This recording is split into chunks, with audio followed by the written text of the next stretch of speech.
வணக்கம் என் அன்புள்ளங்களே. இன்றைக்கி நாங்கள் யாழ்ப்பாணத்தில் பருத்தித்துறையில் இருக்கிற ஒரு சிறிய கோயில் ஒன்று இருக்குது. அதாவது பருத்தித்துறை டவுனுக்கு அருகாமலே இருக்குது. ஓடக்கரை என்ற பிரதேசத்துக்குள்ளே இருக்கிற ஒரு அம்மன் கோவில். இன்றைக்கி நான் அந்த பாதையால் போய் கொண்டிருக்கேன். ஃபுல்லாக டெக்கரேஷன் பண்ணியிருந்தாங்க.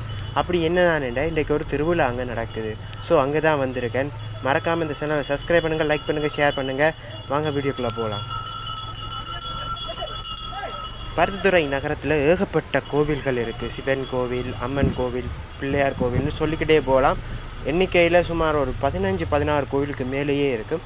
அதுலேயே ரொம்ப சிறிய கோயிலாகவும் ரொம்ப அழகான கோயில். அது மட்டும் இல்லாமல் பருத்தித்துறை டவுனுக்குள்ளே அமைஞ்சிருக்கிற இந்த கோவில் இன்றைக்கி 7வது திருவிழான்னு நினைக்கிறேன். அதுதான் இன்றைக்கி ஒரு சிறப்பாக இன்றைக்கி திருவிழா ஆரம்பிச்சிருக்கு. இந்த பாதையால் போக அவ்வளவு லைட்ஸும் அவ்வளோத்துக்கு அழகாக டெக்கரேஷன் பண்ணியிருந்தாங்க. இந்த பாதையால் போய்க்கே ஒரு தனி ஃபீலாக இருந்துச்சு. அதான் இந்த வீடியோ அப்லோட் பண்ணணும்னு எனக்கு ஒரு யோசனை வந்துச்சு. பார்த்தீங்கன்னா அவ்வளோ பியூட்டிஃபுல்லாக சின்ன கோயிலாக இருந்தாலும் அருமையாக அதை டெக்கரேட் பண்ணியிருக்கிறாங்க. நல்லா இருக்குல்ல.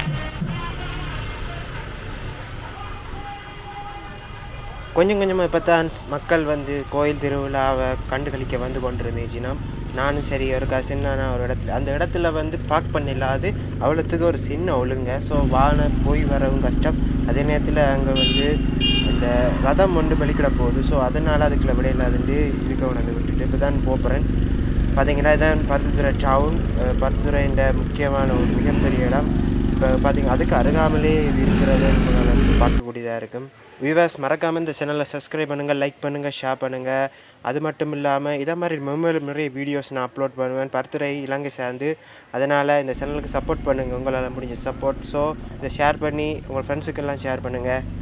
பார்த்தீங்கன்னா அவ்வளோ பியூட்டிஃபுல்லாக அவ்வளோ டெக்கரேஷன் எல்லாம் இருக்குது. அந்த சைடில் பார்த்தீங்கன்னா பர்பிள் கலர், க்ரீன் கலரில் லைட்ஸ் எல்லாம் கூட்டி அந்த மாதிரி இருக்குது.